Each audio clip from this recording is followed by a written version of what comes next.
Welcome to the Rise and Hoop podcast. We got me, Ryan Rasmussen, and Robby McCombs jumping in.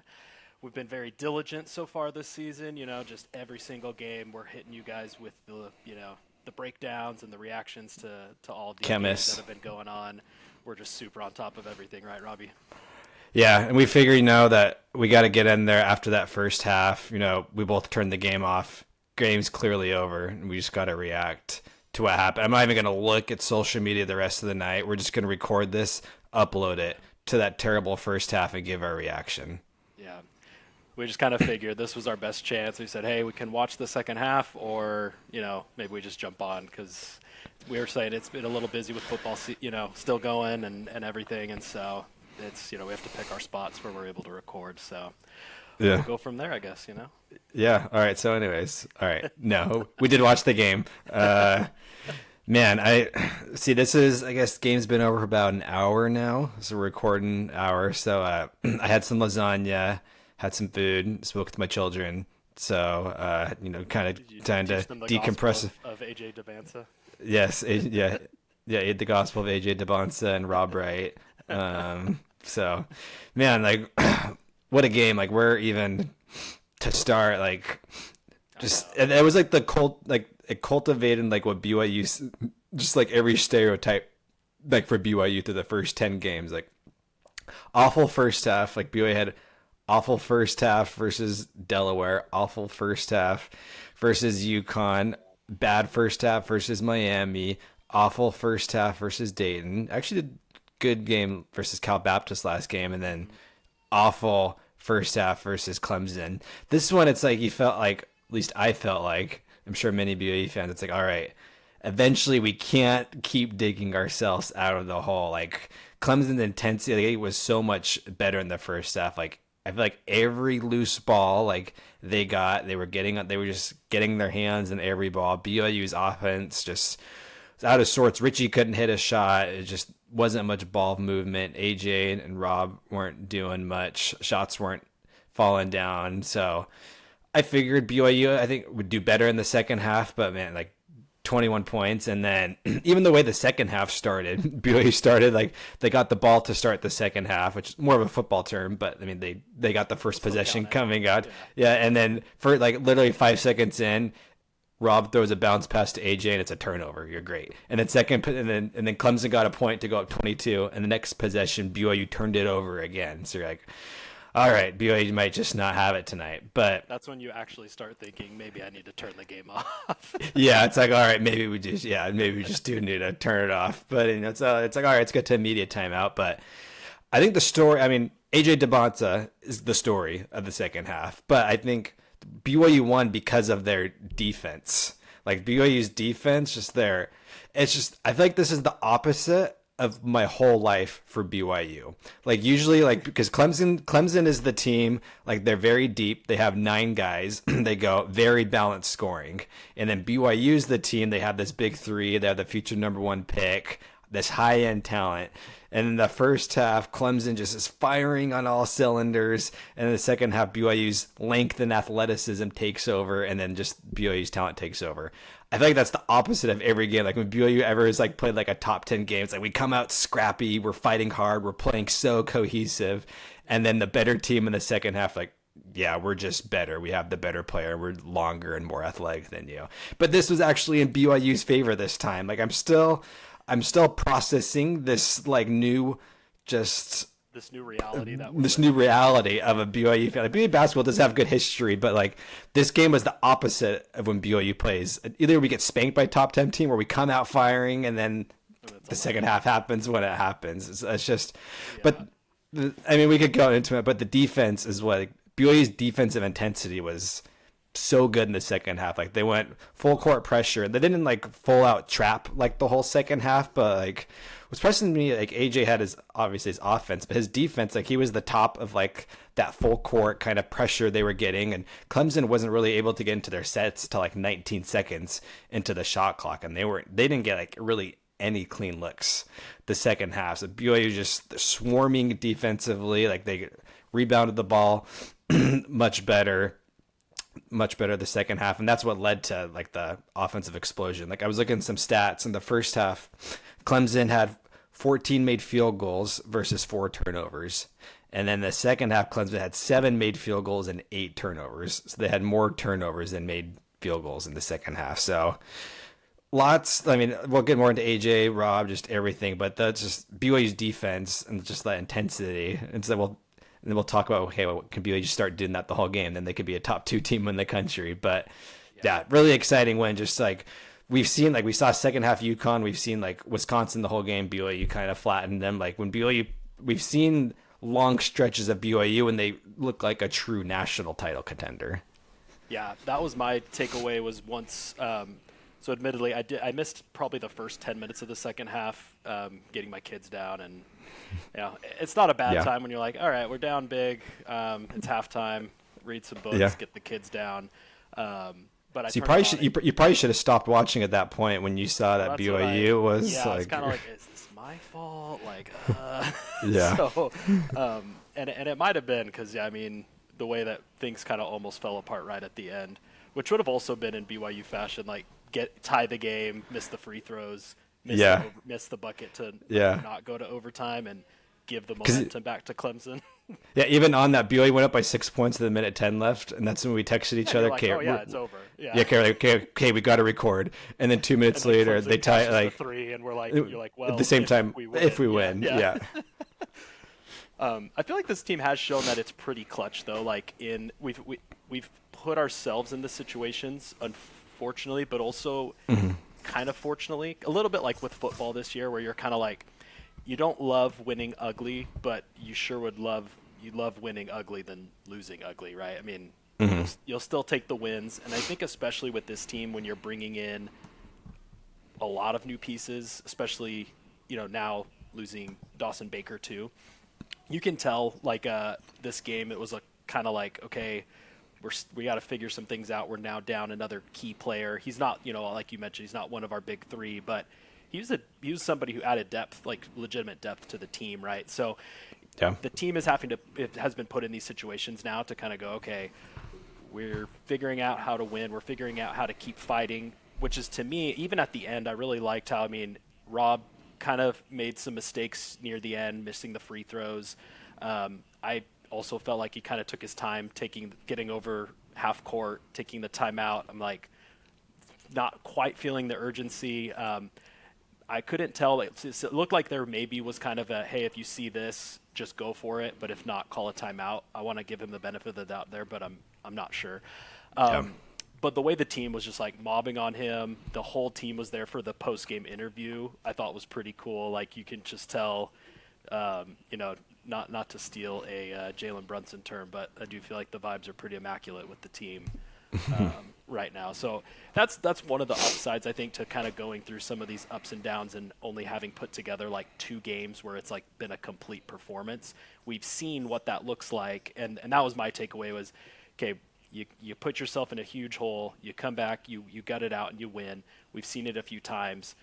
If that team, that second half BYU team can show up back to back, you can see that it's not. I think that's what takes us from being like like right now we're a contender, right? Like you're in that tier where you're like, hey, yeah, they're contending, but like to become an actual threat, that's where we can actually put ourselves in that position if we're able to put back-to-back halves together like we do and like we did in this second half today. Yeah, I think your first point was spot on. Like when you started saying like how this BYU team comes through in the clutch. And oftentimes like that usually manifests itself when you have better individual players, which BYU has some good individual players overall, but not really players that are good like in one-on-one situations. But like it's becoming a pattern now, like partly becoming a pattern because BYU's been having poor starts and they're forced to come back in the second half. But I guess like but the benefit of that, BYU's had multiple games this year because when it gets like towards the end, like each possession becomes very valued. It's like you're not just kind of flowing, like it's very like this is like deliberate. This is what we're doing. Get your ball to the best player, kind of clear out. Like we need a bucket, and it kind of started that way. Against Villanova, like BYU was kind of just hate Villanova around. Like Villanova got a lead in the second half, and then I'd have to go back and look, but I remember like in the last like 5 minutes, there's 4 straight possessions of BYU's like score, and AJ kind of led that. And then the UConn game, BYU obviously lost that game, but they were down 19 in the second half. And then when it became more like a possession game, like BYU's defense locked down, they couldn't stop AJ in the half court. The Dayton game, kind of the same way. When it got late, it was Richie canned a couple threes. AJ hit a few big shots. BYU, and they hit those. They did that, and then this game obviously kind of throughout the whole second half, and then crunch time, AJ was just unguardable. I think that's one of this team's superpowers. When this makes this BYU team different than any other team, just the individual players. When it becomes like each possession is so valued, BYU so far has really been the better team in each of the scenarios that has comes up. So that's me really exciting when you play those like. And if you get deep into March, like Sweet 16, Elite 8, Final 4, like there's going to be those types of games. BYU has AJ, they have Rob, they have Richie in those scenarios, and BYU has shown that they could do that. And I think that's, in the Kevin Young term, that's BYU stacking it now, and that's going to pay dividends towards later. So to me, that's been really exciting what BYU's been able to do, and did it once again today versus Clemson. Yeah, and it's cool too when you add that top end talent. It is like exponential in the way that it benefits the team, right? Because Richie, like to your point, last season we didn't have. I mean, Yegor had some really good moments, especially in the tournament. Richie ended up turning into really our lean on, go to every night, 20-point a game player, right? But nobody's saying that he's top end NBA type talent. He's extremely good. He's incredible. But now you get to put someone like AJ, who's just unreal at multiple facets of the game, from his ball sense, his shooting, and then of course his athleticism, size, and everything, right?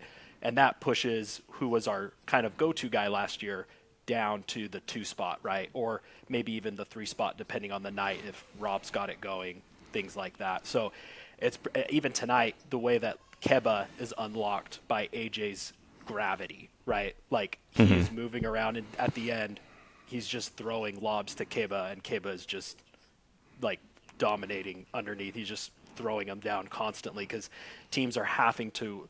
We talked about this in the off season or right before the end of the year, I think, when AJ committed last year, but just the gravity, the way that he's going to make defenses pull in, even if it's just a step or two. And it just, especially like a night like tonight when he's got it going, and they kind of know we've got to make it harder for him when he drives, when he tries to do something. We've got to put it into someone else's hands, and he's showing that, he's able to still get things out of the others. So it's cool not just having that top end talent, but then also seeing like the game breaker, but then seeing how he's also able to like use his presence and turn things up from there too. Yeah. And I think ultimately that's what it's going to make AJ, when he gets to like the NBA, different than just someone like Brandon Ingram, for example, like a really talented NBA scorer, but like their whole career, they kind of just get empty calorie points. Like they're not really in any games. They know how to score. They kind of get their business, get their paycheck. Like what makes AJ different, like we saw the scoring tonight, and his scoring's like unbelievable. Like just like his array of shots that he could do, like his footwork is incredibly impressive. Like it's like he has like footwork like a talented like old throwback big man in many ways, the way he uses like his pivot foot, the way he gets to his spots. Like I think like AJ, like his go-to move is when he's on like the right wing and he goes to the middle of the paint, probably like one step above the free throw line. And then he rises up, fading away. Like that may be the most unstoppable move in college basketball. And he's got it. Like it feels like he's 80% like convert rate. Either like no one could block it, so he hits it, or there's one time they hit him on the elbow and then he went to the foul line on that. Like that's his bread and butter. Like UConn knew it was coming. Clemson, it's on tape, and teams like BYU, because they have enough shooters, they have Richie, they have Rob Wright out there, they have Kennard Davis. Like so teams just can't. Like they got to respect those. Like that's unguardable. So like his array of scoring moves is impressive. Like his pull-ups, the way he gets to the rim. I mean, he's got to the foul line 10 times tonight. But what makes him different, like we've talked about before, it's the gravity he had. Like I think to me, like that second half tape, I think is gonna make him, like I'm not a scout, but it's like gonna make him I gotta think like the top pick in the NBA draft, like with his size and fluidity, and then his decision making and defense. So that's like Darren Peterson really is incredible. We're gonna see him more that he's coming back injury. Cam Boozer is really good. Like truly is an incredible freshman class.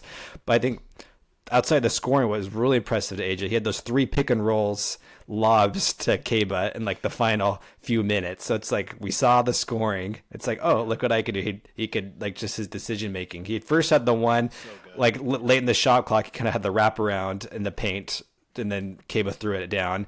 And then just off the pick and roll, like the defense, like they had to respect AJ because they knew AJ wanted to pull up there. And AJ, it's not like Keba was like wide open, but he knew KJ was like obviously you couldn't do that to Braden Shaw for example. Like, oh, no disrespect to like the former like or Peyton Dastrip, who's our friend. We could say that about Peyton.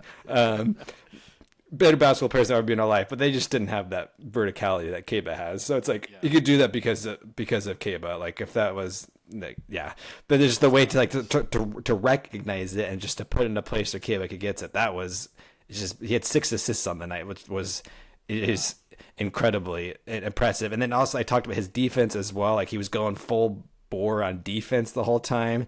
So it's like he is like Paul George a lot that way with his like two-way ability. He's got Tracy McGrady with like his offense ability, like his passing ability on that size. Like it's just, there's gonna be one of these days like he does that. He's gonna do that in Big 12 play. He does that both halves, and he's gonna score like 42 points, 8 assists, 13 rebounds. Like there's gonna be one of those games in Big 12 plays where it does it both halves. Yeah. So I mean, that's what was 28 points, you're like, and he was a little, I don't know how much he scored in the first half, but I mean, we scored as a team. Yeah. He had 6 in the first half. The ESPN tweeted a stat. He had more points in the second. He had 22 points in the second half. Clemson had 21 points, and he had more assists he had 6 assists in the second half. Clemson had 4 assists in the second half. So he outscored and out-assisted Clemson by himself in the second half. Yeah. So it's just, I tweeted it out like, I think in my lifetime, at least, that was like a top 3 most impressive individual half I've seen. Like the other two, it's like Jimmer in the Mountain West tournament. I was like, he scored 33 points versus New Mexico. And then the one at Utah in the Huntsman Center, when he ended like the half court, he scored 32. That, like, I think those, like, and that with AJ, those 3 are the most impressive BYU halves I've seen in my life. Like, I'm not old enough to remember Danny Ainge, Devin Durant, some of like those old BYU greats, but at least in my lifetime, like it was just incredible. And it happened to be on ESPN in Madison Square Garden, like the Jimmy V Classic, which is always one of the like the biggest tournament like, college basketball like kind of events each year. So just he did it in the Boston Garden earlier in there the second half, and then this time BYU actually got the win. But his 2 performances have come on the biggest stage with the most eyeballs, which is really cool about AJ. Like you want to see him. I think his next steps is get more consistency. It's like, hey, like come out in the first half, let's get a full. Like no player in the world, even Michael Jordan, LeBron, whoever's, you can't play every single minute like full bore. But like I think that's kind of the next iteration of AJ. It's like you're unbelievable. Now let's get a little bit more. Yeah. And part of me kind of wonders is like, he's shown, like, I feel like the UConn game and this game specifically, he's shown where team's in a tough spot. I'm going to put the team on my back and see what we can do. I'm going to actually get this to be a game again, right? Yeah. Kind of wondering, like, we've seen him play well still in other games, but just my question kind of is there, how do you develop that mentality? Kind of like you said, it's a balance, right? You can't just we don't want to start the game out where it's just ISO AJ and AJ's just running the ball, running point from the get go. Yeah, maybe I could be sold on that actually. Yeah, but well, that's kind of what they did the first half, but the offense was just kind of stagnant. Yeah. But just kind of seeing, it's like just him kind of feeling out, okay, when do I pick my spots? When do I take over? When do I, try to be a pass first teammate, help my guys get theirs and help the team play cohesive, right, together. Something that, like we mentioned earlier, that's not as much of something we have to worry about like the teams that we had under Pope and Rose, right? Because you have your stars, but it's a lot less variability between kind of who's on your roster. The gaps are not as large, whereas Yeah. with this one you do have some of those. So I think that's kind of something he's just kind of. I mean, I think people have even critiqued him for being a little bit too pass first at times already in the season. So I feel like he's kind of figuring that out. But like you said, yeah, once he can kind of figure out how to piece those things together and, even in the first half, pick his spots, take over for 5 minutes, 4 minutes if needed, just to steady the ship. So I feel like there's a lot of growing pains going on, but just seeing him, the fact that he can do that and that he's done it twice already is really cool. But like you said, yeah, I mean, I can already envision, some of the big matchups in the Big 12. And I mean, whenever we do play some of the worst teams too, I mean, I could see him just going off. So, Yeah. but yeah, I mean, I love seeing the full stat sheet, like you mentioned. I mean, 28 points, 9 of 10 from the free throw line, 9 rebounds, 6 assists. That's a night. I mean, it's just healthy. You're getting a little bit of everything. And like you said, that's something that, I mean, if I'm a GM, if I'm looking, I'm like, that's what you want, right? You want somebody that can give you everything. That's not kind of like you said, maybe just the, empty calories. Like, well, yeah, he's putting up 30, 40 a night, but everything else is, few turnovers, not many assists and rebounds. Not necessarily what you're looking for, at least at the number one spot. Yeah. I think just some of my final thoughts on this game. I mean, Richie had his worst game of the season. He scored 5 points, was 0 of 7 for 3. Like, very similar to the UConn game. Like, he struggled that game, didn't hit a 3 either that game. So BYU was able to do it without Richie and without the 3 ball. Even in the second half, BYU was just 3 of 10 from 3. It's not like they came out and just hit a barrage of 3-pointers, and that's how they got it back in, which I think makes this more sustainable. Like, BYU got it with defense, and it's not like Clemson did miss a few open shots, but also BYU, they wanted some of those players to shoot those shots, and then BYU just didn't allow them to get good. BYU was just hounding them. So that's what was really impressive to me about this. It's not like BYU, they just got hot, hit 9 threes in the second half. Like, no, they got in there with their defense, and it seems like a very replicable defense that they can do moving forward. And then just Keba was obviously not only he had those lobs was great, but he had some key blocks also in the second half. Like, when the defense did break down a little bit, it's nice you still got Keba, like the eraser back there. And then Kennard Davis struggled, but he hit that big 3 in the last 3 minutes or so to put BYU up 5. So that was nice to see him. He has hit some big shots this year. And then Rob, like he's got a lot of flack, because some of his missed shots around the rim, which he has, but honestly has been good. And it's incredible his finishing ability at 6 feet. Like, to be able to finish at 6 feet, like he plays well above his size. Yeah, and to be an under the rim player, like Kyrie Irving's probably the best small finish, play under the rim finisher in the world. And he's not obviously Kyrie Irving, but it's just you just don't you don't see 6 feet, you don't see 6 foot people finishing around the rim like he does. So he got to the rim, got viewing some key spots, and then obviously hit the game winner there at the end. So that was big. And then once again, just 2 bench points from BYU. They're probably there's any points they need a little bit more, but I mean, honestly, the team was built. You had your big 3, they're going to get most of the points, and BYU's role players are just hey, we need to get some defense and shot making. So BYU's going to need a little bit. Even Kadeem Boop did have a good game. I was looking, he only had 2 points. He had 100% of BYU's bench points with 2. And then, but he did have 2 blocks. Those were good blocks, and he had a couple of rebounds.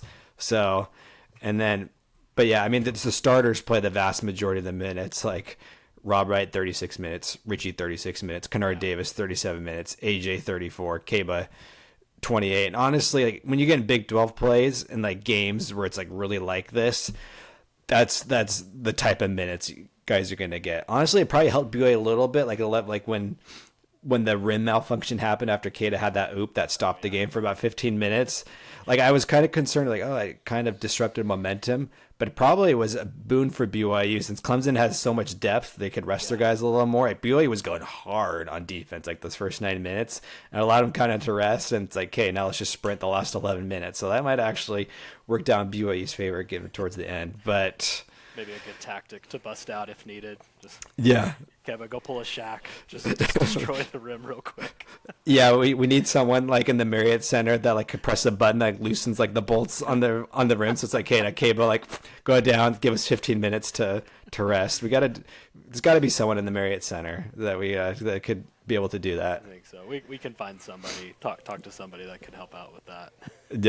Yeah, exactly. But I mean, any other thoughts on the game? You could give some of your thoughts, and I was just kind of go over like BYU's resume and kind of path ahead.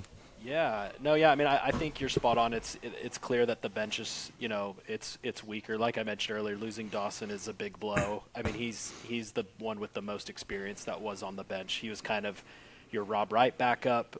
It looked like Kostick kind of looked like he was kind of playing a little bit of we're trying to work him in, if I'm seeing that right, to potentially get some we'll see. Like minutes, but yeah, he wasn't supposed to be a contributor this year, but he's kind of forced to now. It's like you hope you could hit some shots, but yeah, he's kind of he's in a tough spot right now. Has he even played? Was this his first meaningful minutes all season? I feel like starting like the Dayton game right after Dawson got hurt, he started getting some meaningful minutes, and he got some Cal Baptist, but yeah, he got 12 minutes. He hasn't Cal Baptist, but he hasn't. He can hit shots. It's like you're hoping getting that. The big X factor, so KJ Perry, he's the number one JUCO recruit. He signed with BYU. The plan for him was to come in mid-season and redshirt because BYU already had Nate Pickens, BYU already had Dawson Baker. And then once Nate Pickens got his season-ending surgery, there was some conversation, do we play KJ? But I think the part was, okay, it's like he played a year of JUCO. He hasn't played this year. He hasn't done practice. And then to come in halfway in the season right in Big 12 play, that's kind of a tough sell. Then Dawson went out, and now we've seen the last two games. It's like, all right, BYU kind of does need somebody on the bench. And like I've been talking to some handle the ball, yeah, and hit some shots, play some defense. I've been talking to some of KJ's people, and like there's been real discussion that he may play at the second half of the year. So he gets to campus tomorrow, which this recording is. He gets to campus December 10th. And I haven't confirmed he'll be eligible. So he enrolls winter semester. And I saw BYU's fall semester ends December 17th, which should mean his first game potentially he could play would be December 19th against Abilene Christian. So in theory, he could get 2 non-conference games and then the 18 Big 12 games. So I think BYU, after seeing kind of how Kostic has played and BYU's bench, like I think they give KJ Perry a real look at playing. I think before it wasn't a conversation twofold. One, because KJ has 3 years of eligibility. I think one, he wanted to redshirt this year from his side, because if he redshirts this year, then he gets 3 more years and he gets that extra year of NIL and rev share, because he's going to get probably more money on that back end than he would half a year this year. So for him, it's like, hey, I could get my future earnings. I'm not really fully engulfed in the team this year. How much can I really help? But now he could be like the clear 6th man on this team. And for BYU, it's like you have Kadeem Boop, who's like kind of the 6th man right now, but he's not really much of a scorer. Gives you a lot of good things, but not going to give you scoring, ball handling, shooting defense on the backcourt off the bench. Like I think there's going to be a real conversation.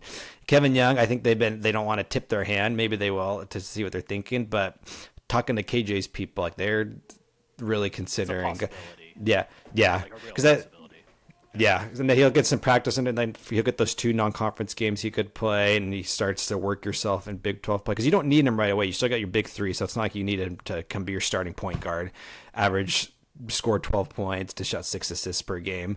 But as he gets some games reps under his belt, getting into February, it's like, hey, that could be very valuable, especially BYU is like all in this year, winning a national championship.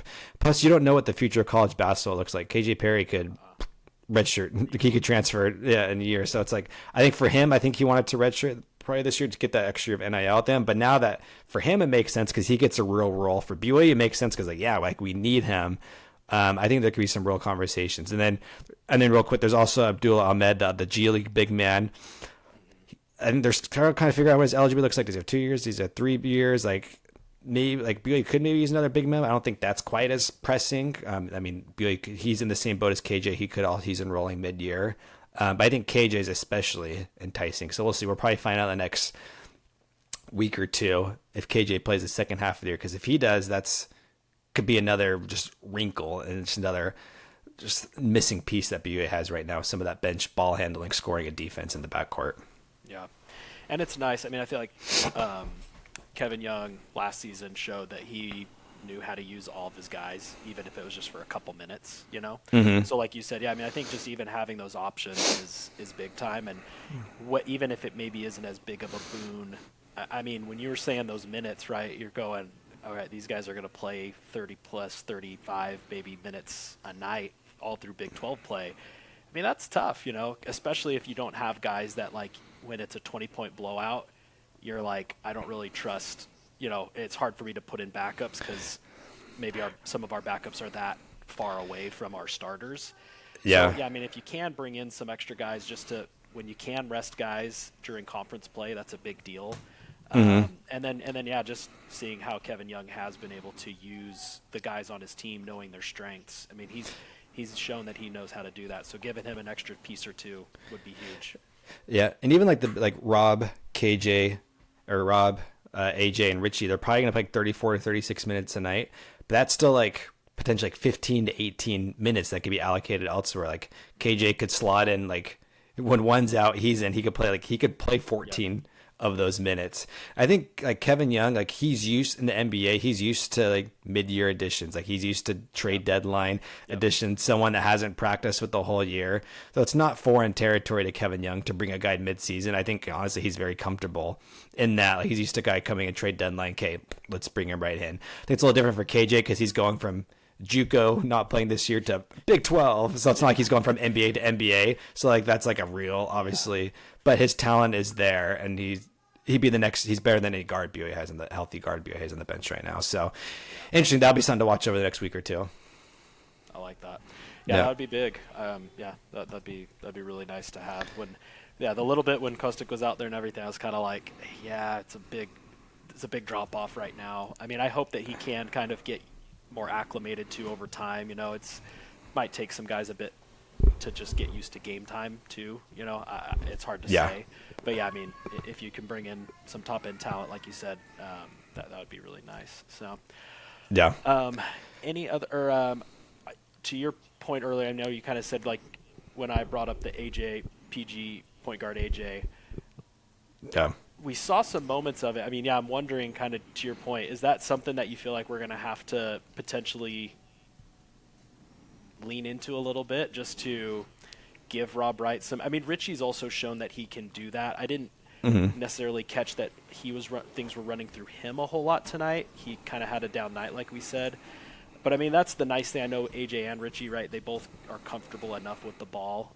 They're not point guards, but it is nice to have that. Just while we're kind of on the topic of point guard, but with AJ specifically, I mean, my thought was kind of, hey, if you do have to run him kind of at the point, have him run the show for a little bit, even in a normal game, not like AJ has to take over like tonight type of situation, but just kind of putting him in those spots to kind of have a chance to, you know, almost like when, I mean, like when Jordan Clarkson used to come off the bench for the Jazz when he was still pretty good, and you know, he could go start some other places, but like you give him run for like 5 or 10 minutes and he can get some buckets pretty easily. Kind of like a stretch like that, if you're kind of able to like, okay, let's let AJ run the show for a little bit while, you know, we bring off Richie and Rob Wright, something like that. But I don't know if you've heard anything, or just from what you've seen, if that's kind of something that might help as well.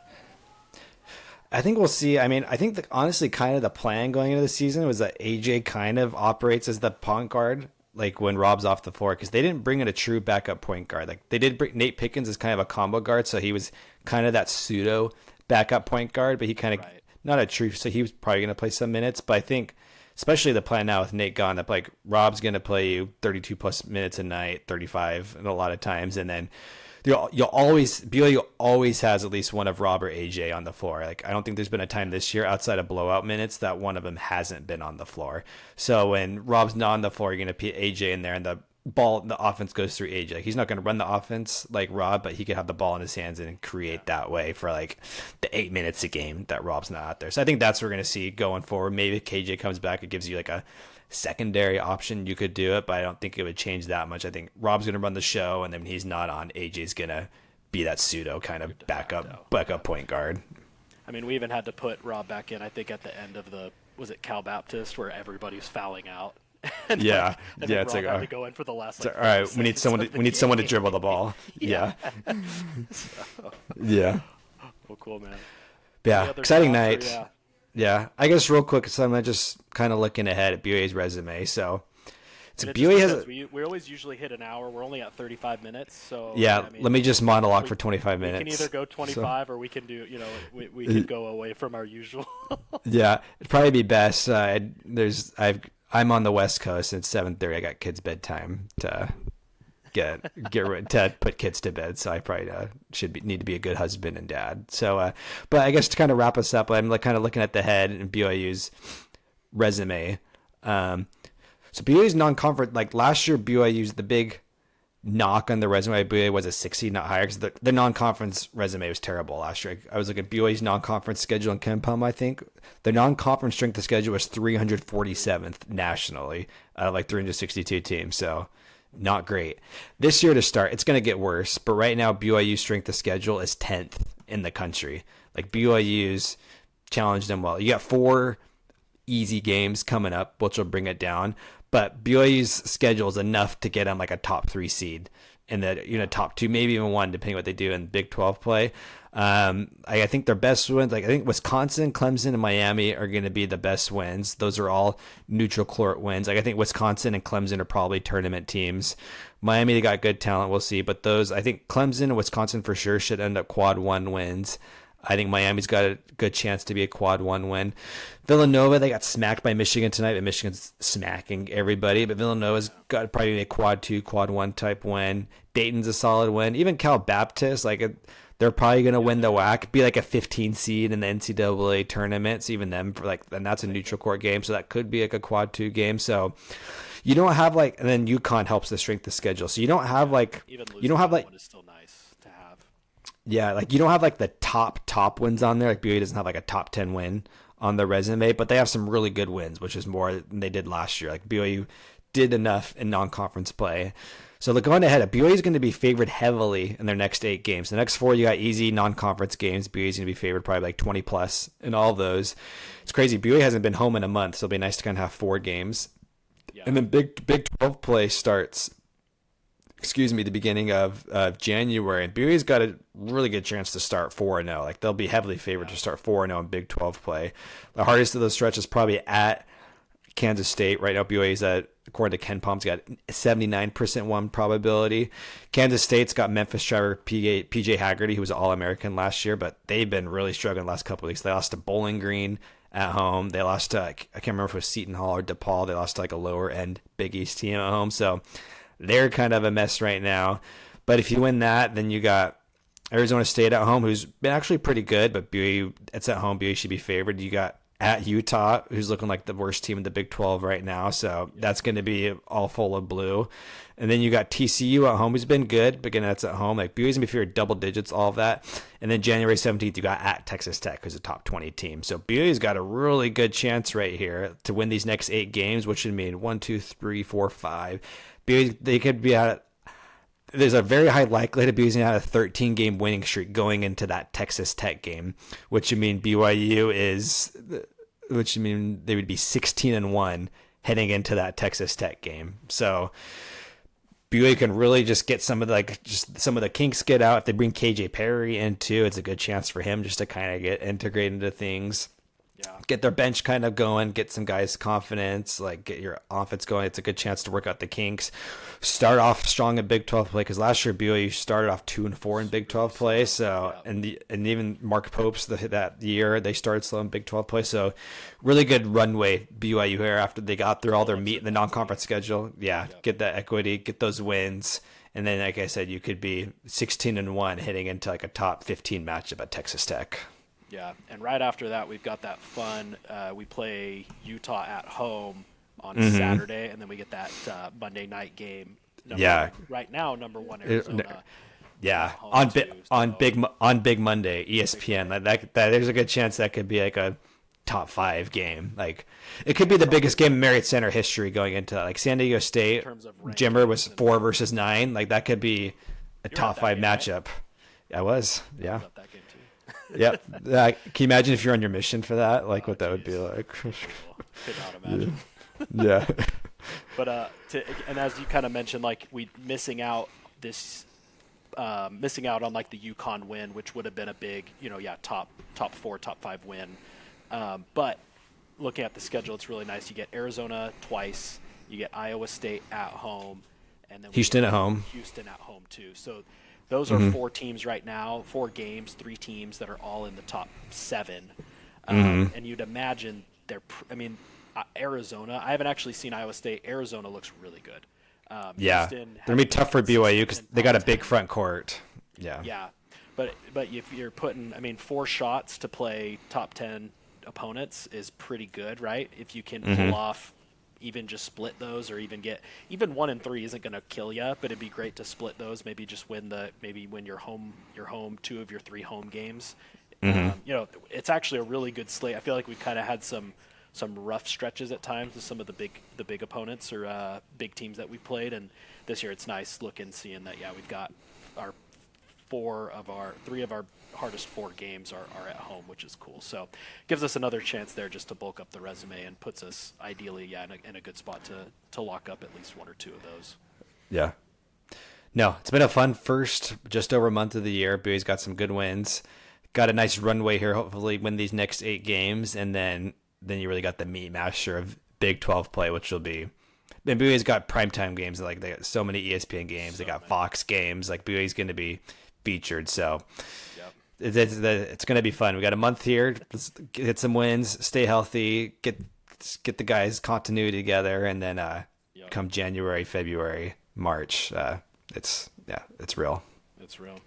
And I did do, those of you on the fence, the next 3 of the next 4 games are on ESPN Plus, so it's worth, if you're just going to pull the trigger and get it right now and then cancel it, that's the only stretch you'll need it for, like Robby was saying, because, after that, it's pretty much, there's a Peacock game. There's no more games on ESPN Plus. So, after. You got a little stretch here, just, if you bite the bullet if you can, and then, but cancel it after, like, you don't need more than a month of it, so. It's nice. It's a very nice change from last year where it was a lot of had to keep that ESPN Plus subscription going, I think, all season pretty much. So. I know. I think last year, we've had I guess, success. I guess we'll take the ESPN Fox games. So I want a Gus Johnson game in the Marriott Center. Oh my gosh. I'd fly out for that. Yeah. Well, you fly out for that, but then you wouldn't be able to hear him on TV. So. Well, I do like the boomer thing where they get like the big heads, like the big headphones or whatever, and they listen to Greg Wrubell. But I'd be like, I got Gus Johnson on the call. Yeah, your reactions are 10 seconds late every time. I'd close my eyes too. Like I'm not gonna watch the game. Like I just want to be in the arena, Yeah, feel the spirit in there, and then listen to Gus. Well, cool, man. Anything else? Is our quick live reaction?